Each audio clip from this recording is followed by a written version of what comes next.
Hi there, Dr. Vera Bogan-Mays here.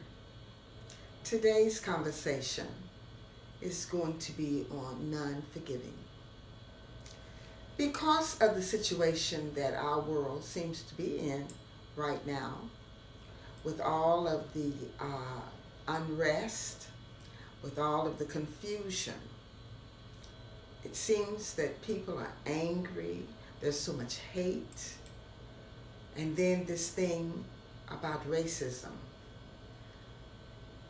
It just seems like we need to have some conversations about it.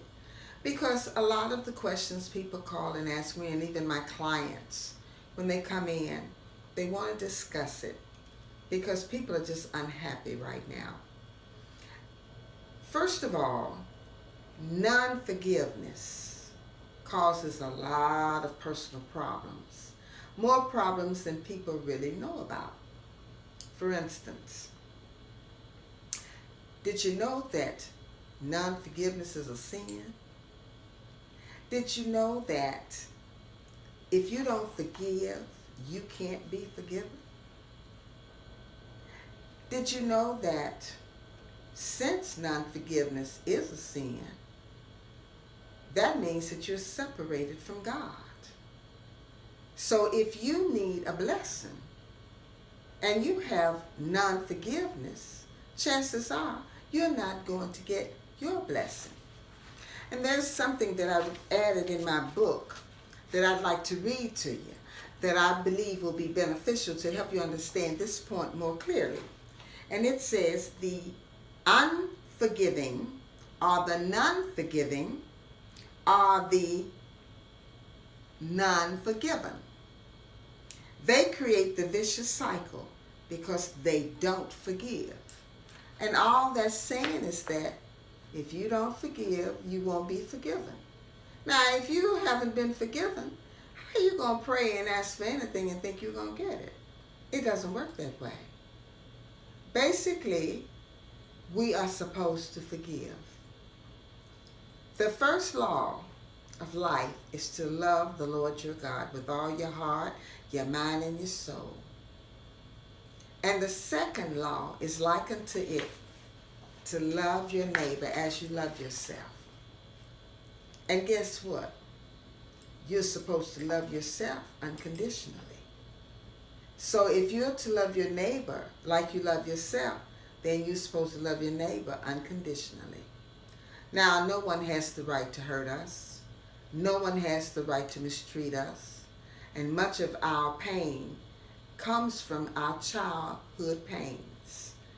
Abuses, be they verbal, physical, sexual, whatever they are, we still have to forgive. Because not to forgive is hurting ourselves. We're not hurting the individual. We're absolutely hurting ourselves. And guess what? You have to forgive them whether they're dead or alive. And you say, well, how am I going to forgive somebody that's dead? What's the point? They gone. Because it's not a problem for them. The problem is with you.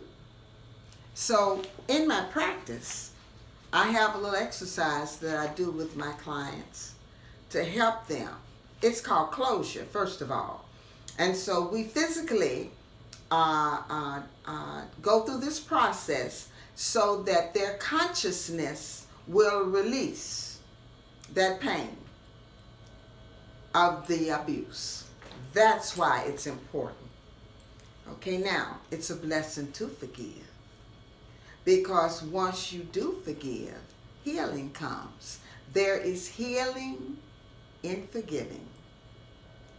Healing in forgiving. That's how you overcome a lot of the pain, a lot of the problems in your life, is by releasing and forgiving. Now, I mentioned earlier there's a lot of unrest in the world today.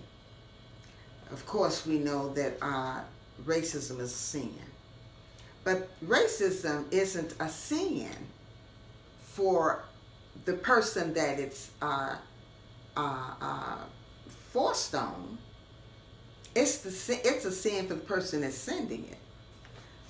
The sin for us as black people is when it causes us to hate and not to forgive.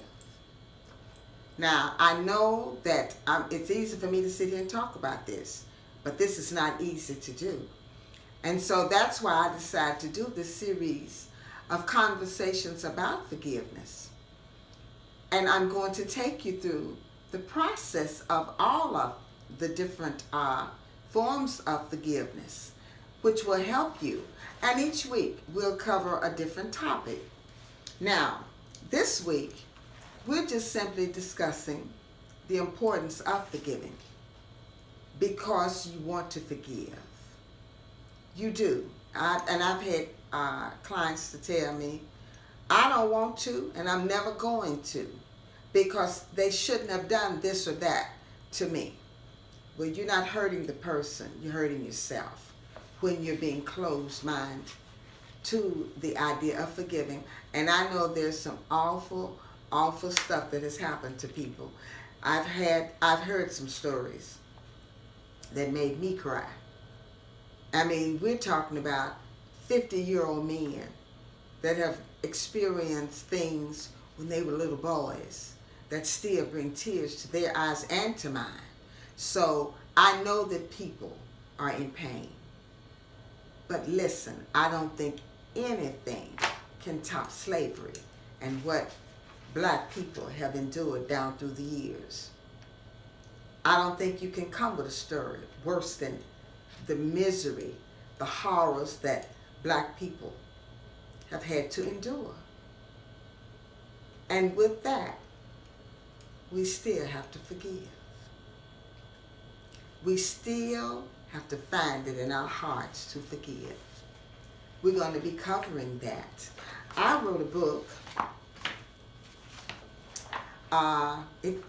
Believe it or not, it took me nearly 20 years to write this book. When I was I wrote this from all of my journals. It's different things that I've experienced on my spiritual ascension journey. It's called A Christian's Perception of the Awakened Ascension. And this book is on sale on Amazon only. It's A Christian's Perception of the Awakened Ascension by Vera Bogan-Mays. And you can order it. It's only $11.11. It details a lot about forgiving, along with a lot of other things. And if you're interested, by all means, please order the book. Now, in next week, in my video, I'm going to be talking about my healing from breast cancer through forgiving. And I find it interesting, and I believe you will too. Now, if you've gotten anything out of this, if this sounds like something you're interested in, please let me know through liking it, and also in the comment section. Next week, we're going to be talking about racism and how to deal with it and how to forgive it. If you have any questions, include those in the comments, and I will try to answer as many of them each week as I possibly can. I've truly enjoyed this little time that I've had with you. Thanks for the privilege of your time, and I'll see you next week.